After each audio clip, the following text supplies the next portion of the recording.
Guys, ito po yung frequently asked question after ng release few days. Sometimes yung mga customer po na nakakalimutan nila.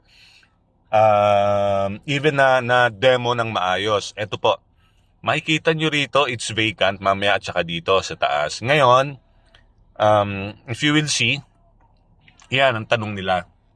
Ano ba yung laging nakalabas na A doon?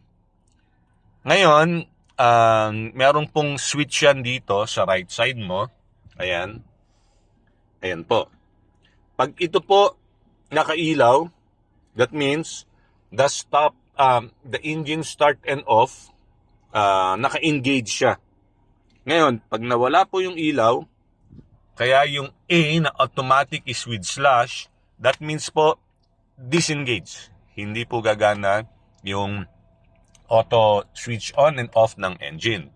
Meron pa pong isa. Tingnan nyo po ito ha. Ay, sandali po. Ayan. Isang magandang ano rin to. Hindi po siya nag-engage kasi hindi ako naka-seatbelt. So, ayan. Lagi po kayong magsi-seatbelt for your safety kasi if not, some of the safety option will not work. Ayan, makikita nyo, boom, lumabas po yung P. Ito naman yung switch niyan.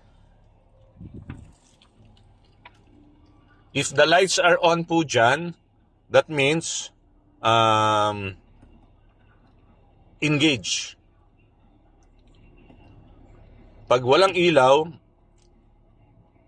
naka-disengage po. So, wala sila pareho.